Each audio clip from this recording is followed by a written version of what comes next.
Well, if you've been following this channel, you'll notice that there's been a bunch of Wolverine playthroughs. And the thing is, Wolverine's really fun. He feels like the first X-Men that's really geared towards solo, and it's pretty cool. So I figured today what we could do is we can go through his deck, talk a bit about Wolverine, kind of my thoughts and feelings and how I'm feeling about different things, and just, you know, overall thoughts at the end. But before we begin, do me a huge favor, make sure you scroll down a bit, hit the like button, hit subscribe, and leave me a comment. Let me know what you think about Wolverine, because I'm always interested in hearing that. So, all right, let's pop over to his cards and see what we got going on. So first we'll start with his alter ego card. Obviously I'm not going to get into the whole setup issues with this card. You can watch my previous videos about it. I'll make sure to tag it in the corner. But Logan has a 6 hand size, 10 hit points, 6 recovery. Not bad, right? Recovering 6 is really, really nice with him. It feels pretty good. And then on the Wolverine side, he's a 2/2/2 hero, which is always so good. So nice. And after the player phase begins, heal 2 damage. And this is kind of huge, and really is the reason why he kind of works. And drops down to 5 hand size. Now, Wolverine's Claws is a null cost upgrade, right? It's just put in play. It's a permanent card. Exhaust Wolverine's Claws. Choose an attack event in your hand and take damage equal to its permanent cost. You get to play that event ignoring its resource cost. That attack gains piercing, which is really huge, right? Because you can use this pretty much right away, because especially in the Mutant Genesis box, like everything is tough. Like everything is tough. And you can right away basically just ignore it, right? When you use different Wolverine attacks, which we'll get into, there's aggression attacks you can use, there's protection attacks you can use, there's a few justice cards right there kind of attacky, right? There's a ton of stuff you can do with this card, and you take a bit of damage, up to 3, right? Depending on what the cost is, maybe 4 on some of the 4 cost cards. But really, it's like 2 or 3 you're going to take it, and you're going to be healing 2 your next time around anyway. So you're going to be doing this a lot right off the bat, and the fact that right away, without like having to build out, you could play expensive attack events is kind of nuts. It's kind of insane. It really gets him going fast. So, and that it has piercing is huge. All right, Jubilee is an awesome card. I need to make better use of this. But it's a 2/1/1/2, and after Jubilee enters play, choose an enemy until the end of the phase. While Wolverine or Jubilee is making a basic attack against that enemy, they get +2 for that attack, right? So Wolverine, let's say you have only 2 attack on him. He's swinging for 4. She's swinging for 3. If you add +1 attack to Wolverine, right, he's up to 5. You can compound that a little bit more, right? But you can get a ton of damage onto one enemy, and if that enemy's the villain, right, you could do a lot of damage with Jubilee. She's a really good signature ally. She's much better than I thought she was. Not that she's better than I thought she was gonna be. She's just really, really good, I guess the best way to say it. She's just really, really good. Even with a bad stat line, it doesn't matter, because you're basically coming in, you're doing your attack, and then she's a blocker, right? That's how I've been playing her for the most part, and it's pretty darn good. Now, if you can get set up so that you can get some ready cards, right? Protection has some ready cards that you can use. If you can get this going where you can ready up Wolverine and swing again, it's kind of nuts, right? It's kind of really nuts. You could swing for when there's an upgrade card in his deck that lets you get a +1 attack, basically. So you could do a 5 attack with Wolverine ready up and do 5 more. Like, that's kind of insane. So anyway, it's really cool stuff. Really cool card, the way that it works. All right, so speaking of the +1 attack, so it's a 2-cost upgrade with Adamantium Skeleton. You get 4 extra hit points, right? So you're up from 10 to 14, or 10 from 10 to 14. Wolverine gets +1 attack, and his basic attacks get piercing. So everything is piercing now, right? You do the attack events, they're piercing, but as long as you use the claws, right? Him just attacking in general gets you piercing, right? This is a super great card. I think for 2 costs, it's pretty cheap, and yeah, it's really good. I really, really like this card. Berserker Frenzy. I didn't think this card was gonna be as good as it is, but it's kind of grossly good. It's a 2-cost upgrade. So hero response: after Wolverine takes any amount of damage from an enemy, draw 1 card. It's not an exhaust, right? So I've had times when there's like the villain and a minion or 2, and I'm drawing 2 or 3 cards extra, which really helps out. It's really, really great. The only bad side is when you flip down the alter ego, you discard this card, right? So you want to stay up on hero side as long as possible. But you don't have to not flip down, right? You can flip down still, but it's just like a timing thing and make sure it works out. But just gross card. I Got Better is a 4-cost upgrade. When you would be defeated by an enemy attack, instead set your hit point dial to 5, ready your identity, and discard this card. We're seeing more and more cards like this, right? Phoenix has kind of the same sort with this. And it's pretty cool, especially for solo, right? Solo, there's a lot of times when you just kind of get like knocked out all of a sudden, and this is your saving grace essentially. So this is really cool. I like cards like this. It makes sense. It's a 4-cost upgrade. I get it, but yeah, it's a really cool card that they're doing. I'm happy they're doing more cards like that. All right, Logan's Cabin is a 1-cost support. Alter Ego action, exhaust Logan's Cabin, shuffle 1 Wolverine card from your discard pile into your deck. It's pretty good for 1 cost. It was nice to put like some events we'll get to in a second. So it's a pretty good card. I'm pretty happy with that card. Berserker Barrage, 2-cost event. Deal 4 damage to an enemy. If this attack defeats an enemy, you may take 2 damage to repeat this ability. Now, if you did this with the event thing, right, that was going on, then essentially it would be you take 2 damage, right, do 4 damage, take 2 more damage, and then do 4 damage, like with the claws, which I did a fair amount of times. It's not that bad, but anyway, a 2-cost event that deals 4 damage is really nice. Like, it's really good. At least for me, it was really good, really strong. It was nice to be able to repeat it when you want to. Yeah, I like this card better than I thought it was going to.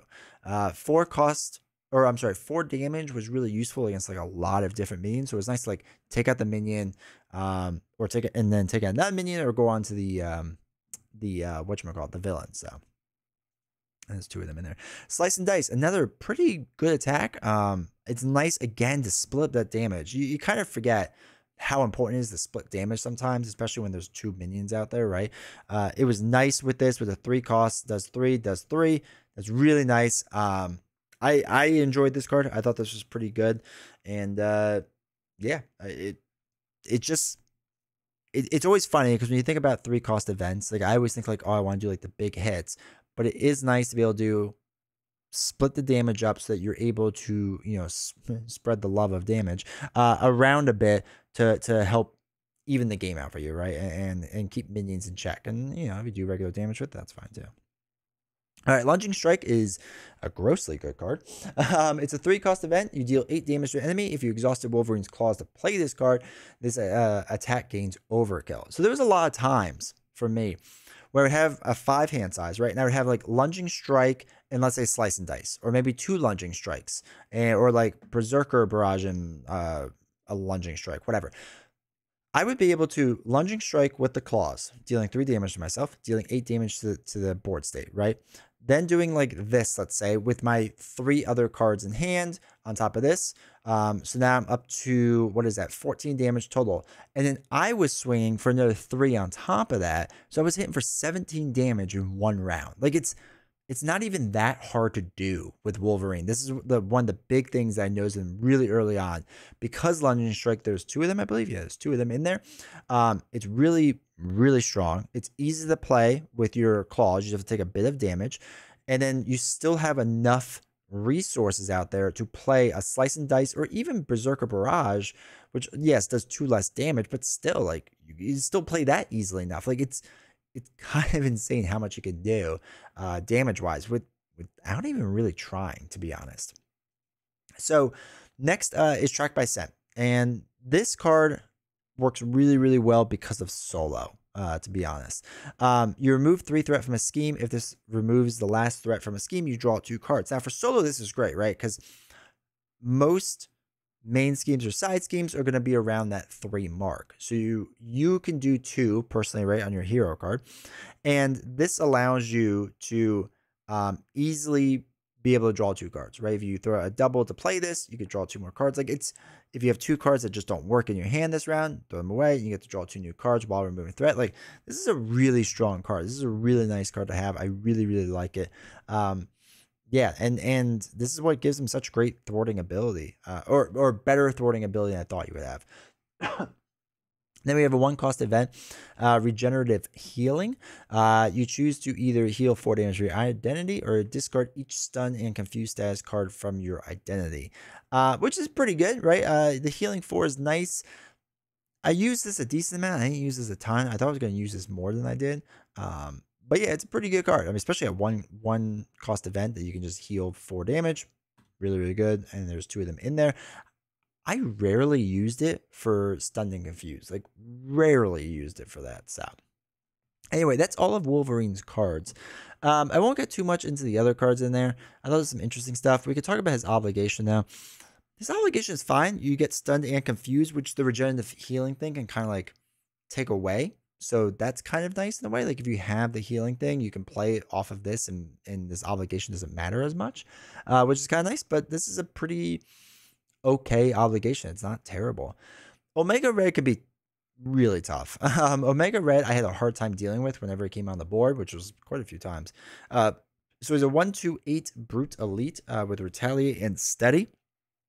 And to force interrupt, when Omega Red attacks you, deal 1 damage to each character you control, which is terrible because for me, the way I was playing Wolverine was a lot of minions on the table to help me with thwarting. That was one of the key things I had to do. Excuse me. Carbonadium Synthesizer, I'm sure I'm pronouncing that wrong, comes in with 5 threat, acceleration token, or icon. And while it's in play, Omega Red can't be defeated. So you have to like thwart a lot before you can even do damage to this beefy boy. So and then he has Death Factor, which you attach your identity. After your turn ends, take 1 damage. When you make a basic recovery, you discard this card instead of healing, which really stinks. It's a really bad card to get. And Tentacle Strike isn't terrible. It just stuns you, and you take 1 damage. But if you're already stunned, you take 4 damage instead, which is like rough, but not awful, I guess. So yeah, these are the other cards. Again, I'm not going to go into them. There's some interesting standouts. I think Psylocke is actually a pretty interesting card. But maybe that's something that we'll talk about some other time because you can get into all that stuff for a while. But just talking about Wolverine in general, he's good. He's really, really good. Wolverine's really strong. For this, okay, this is the first hero this cycle, from the X-Men cycle, right, that feels like it was meant for solo. Like I feel like this hero is meant for solo. Now, can you play Wolverine multiplayer? Of course you can. But in solo games, he's grossly good with aggression, right? Again, you have to load up on allies that can thwart for you. And once you do that, you're pretty good. Getting the thwart allies and getting like some blockers out to help you is really, really nice. And I really enjoyed Wolverine on protection. Now, I kind of alluded to this earlier, that I would play Wolverine protection with like the healing cards that let you either ready up, or the one that does the 2 damage, right? I feel like those cards help you out so much. Being able to ready up helps you out so much. And protection just works well for him, right? There's enough attack events. Hard Knocks was a pretty good card. I played that against Magneto, and it worked well, right? I didn't use it in every single deck, but I liked it enough. But anyway, there's enough attack cards there that can make it pretty worth it, make it pretty good, or make a Wolverine able to heal and ready up enough that works really well. Justice was okay. As far as solo goes, it was kind of weird that Justice, like, it wasn't bad, but because you want to be using the claws a decent amount, there wasn't like enough like attack Justice events that I was using. Like I like there's some, I guess, but there's I don't know, it just wasn't like enough. Like Justice, I really didn't love for him, and same with leadership. Leadership, I don't think works well for Wolverine at all. But aggression and protection work really well. They are really, really fun and really, really enjoyable. I really like them. I thought they were good. I thought they were just good, right? I don't know how to explain it other than, again, this was the first hero that it truly felt like was meant for solo. And yes, he can work in multiplayer, but for solo, he was just so strong. I was able to pretty much roll almost any villain pretty easily with him on standard. And a lot of villains on expert weren't that hard. Just straight up weren't that hard. So he's strong. I don't do a lot of like tier rankings recently because I have to like rethink them all. But A, possibly S. I mean, he's so strong. He's so strong. Now, again, his weakest part is being able to thwart, but that's all right. You can figure out around that. So anyway, that's my basic review. He's really, really good. He's really, really good. And I want to know what you all think of Wolverine, especially the people that watch this that play multiplayer. Have you played multiplayer? Because I'm kind of interested. I haven't been able to do that yet. But has he played multiplayer? I assume it's at least pretty good. But yeah, I love Wolverine. I think he's a lot of fun. I think he's been kind of the standout for me this cycle so far. But yeah, I really enjoy it. So anyway, I hope you enjoyed this video. And if you do me a huge favor, make sure you scroll down, hit the like button, hit subscribe, leave me a comment. Like I said, let me know what you think about Wolverine. And yeah, I think I'm gonna go play some more games with him. He's a lot of fun. See y'all next time.